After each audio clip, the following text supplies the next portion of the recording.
Hello, ladies and gentlemen. Welcome to our Fireside Chat, how to remain first choice for the viewer and win the streaming content wars with Chem Assayag and myself, Andy Waltenspiel. I'm Managing Director of Waltenspiel Management Consulting, working with telcos, pay TV operators in Europe, as well as with tech vendors. So welcome with me here today, Chem Assayag of Orange Group. Hello, Chem. Hi, Andy. Good morning to everyone. Good morning, everyone. So how are you doing these days? I'm fine. Unfortunately, we cannot be physically with you, but I hope people will enjoy this conversation, despite the fact that they are attending to it remotely. I hope so too. So we know you for quite a while at Waltenspiel, part of the Orange Group. You recently moved to the headquarters. Tell us first off, what is your role there? What are you doing there? That's true. So I'm in charge of what is called the TV, video, and entertainment portfolio at group level, which means that I'm in charge of defining the strategy around these topics, defining also priorities for the group, and working very closely with the different Orange countries to launch new services in the TV and entertainment space. And that's since half a year, roughly? About 6 months, yeah. Okay.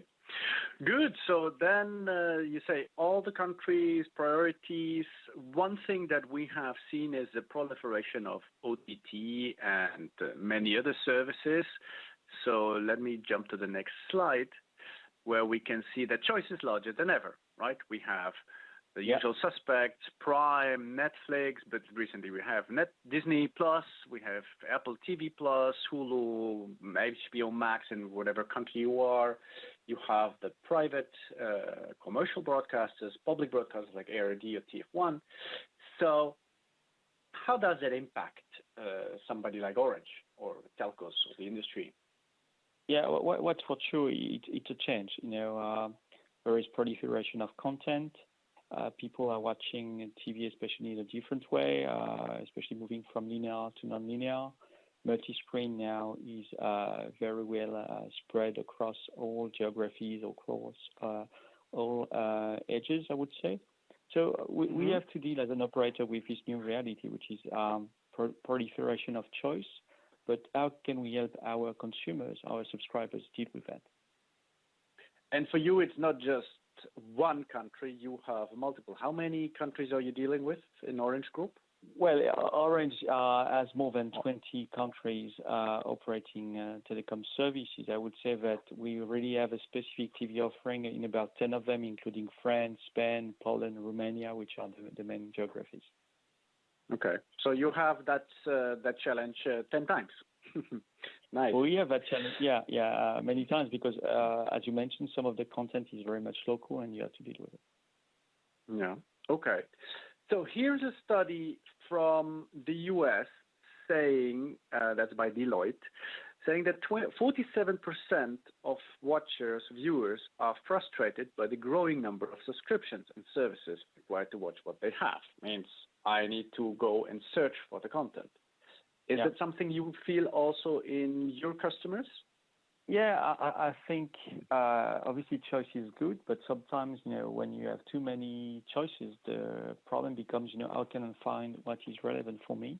And we can see this challenge of providing, and I guess we'll talk about it later, good recommendation services is really going to be a key element of the overall strategy for operators like us. Absolutely. Talking about frustration, there's more frustration, 10% more, 57 are frustrated when the content vanishes because rights to their favorite TV show ends or movies have expired. For example, Disney pulling content off of various platforms, Friends moving away from Netflix. That is another problem. And in the end, we come to the problem when the stacking of subscriptions price out the customer. I mean, we have here some on the left. We have some prices for the UK, right? A quote from LinkedIn on the US. It's, cord cutting leads not to a cheaper bill in the end. Yeah, I think that's one of the key pain points for the consumers.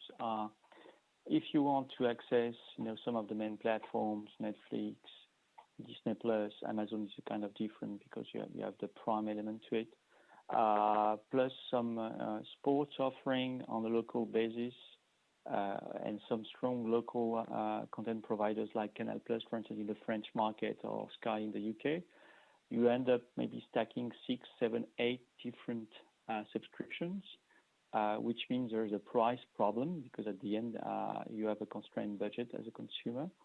So this is really an issue, and maybe people were feeling, okay, with Netflix maybe and one local platform, it's fine, I can manage that, and the kind of a la carte menu that you could define as a consumer, you felt, okay, I have choice and I can just decide what I want to watch, and the price is fine. When you end up with so many options, and also, as you mentioned, content not being available now in one platform, you have to subscribe to a different one to access to it, like Disney, then for sure you have this problem, which is now the value proposition is becoming very expensive. Yeah.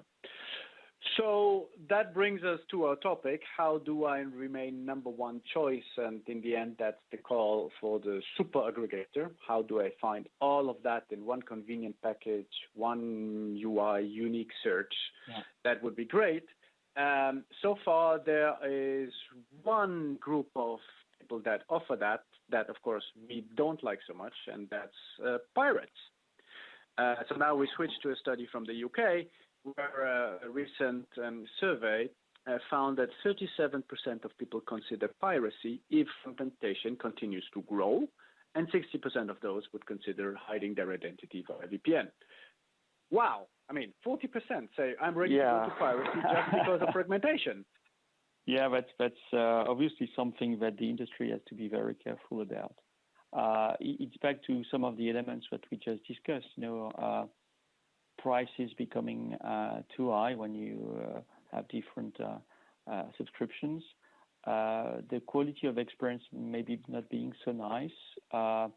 So in the end, people find it difficult to find the right content. They find it too expensive. And they have cheap or free options, so to speak, which are basically the pirates options.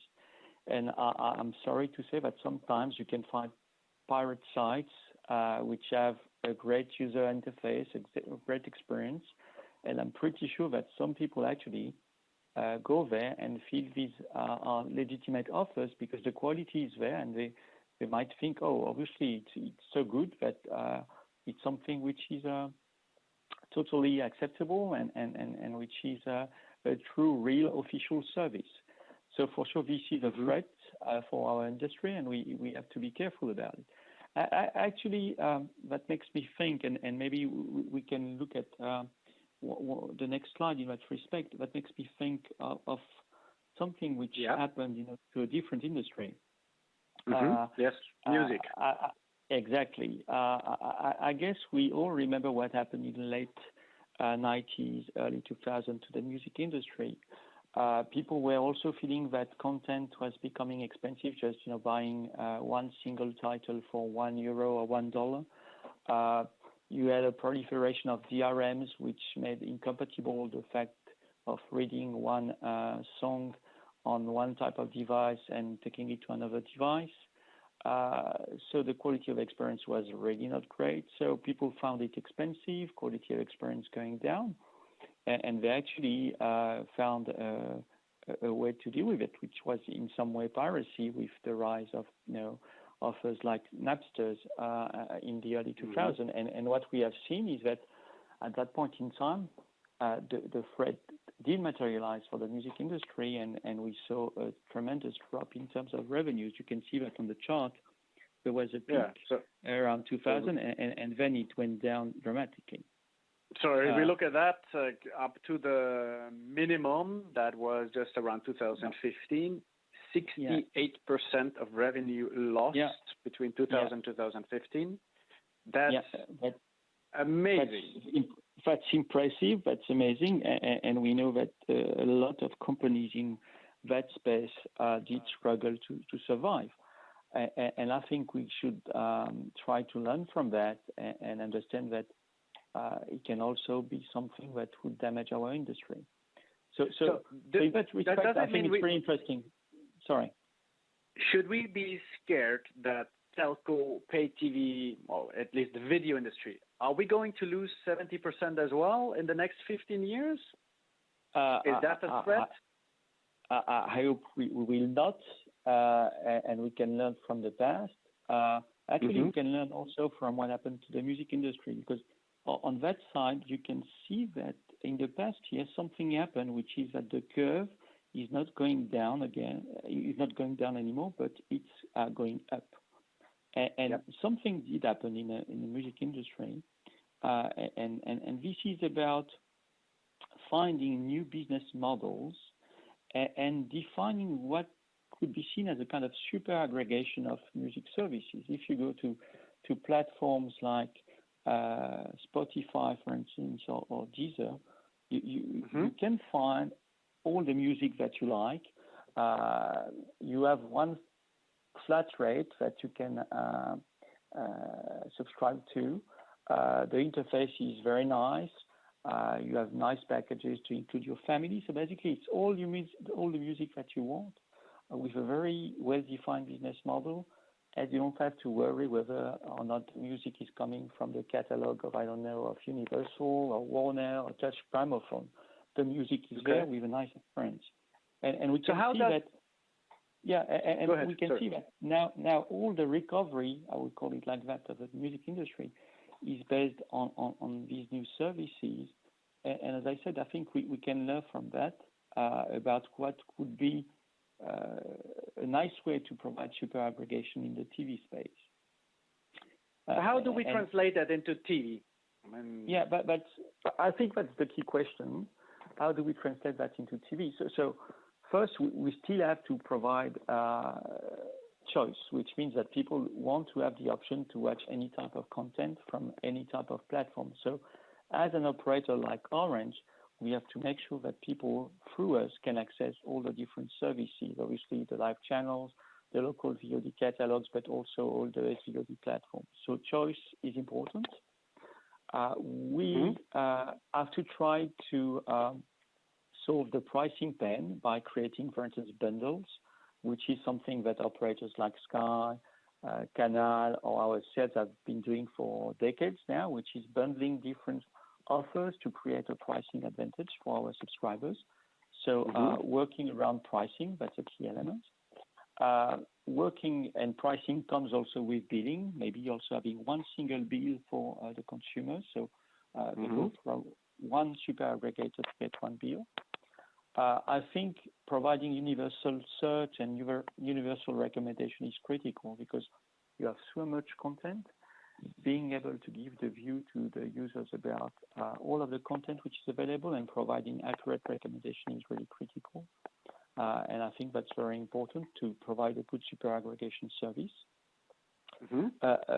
Another element is the overall customer journey, I would say. How do you discover content? How do you access to it?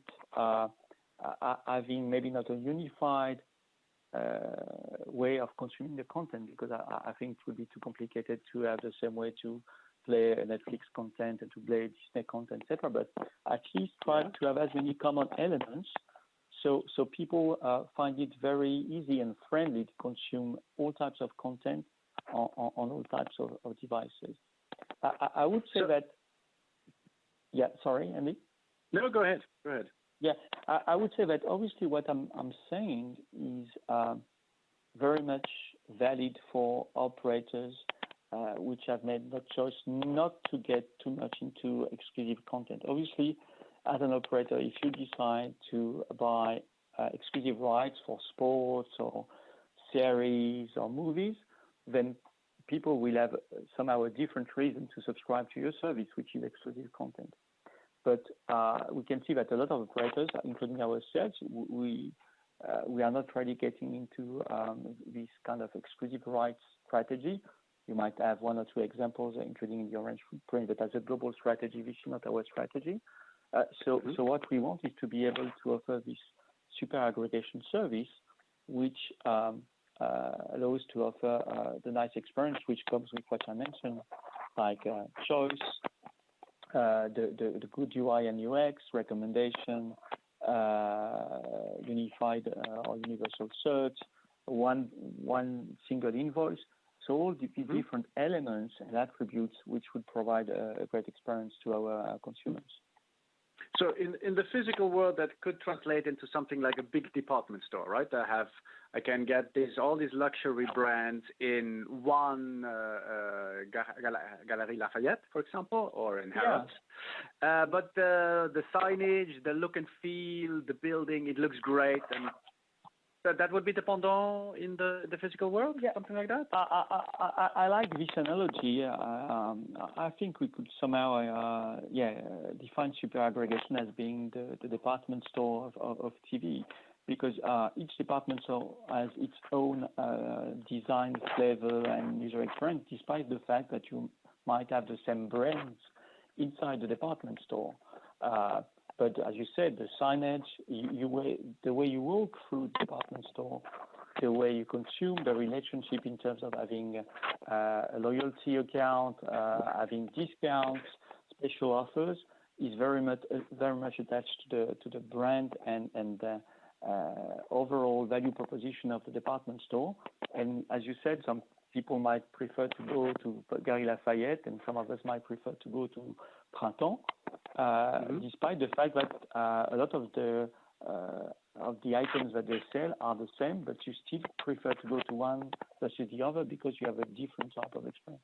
So I think the department store in that respect could be a nice analogy for the super aggregation in the TVD and video space.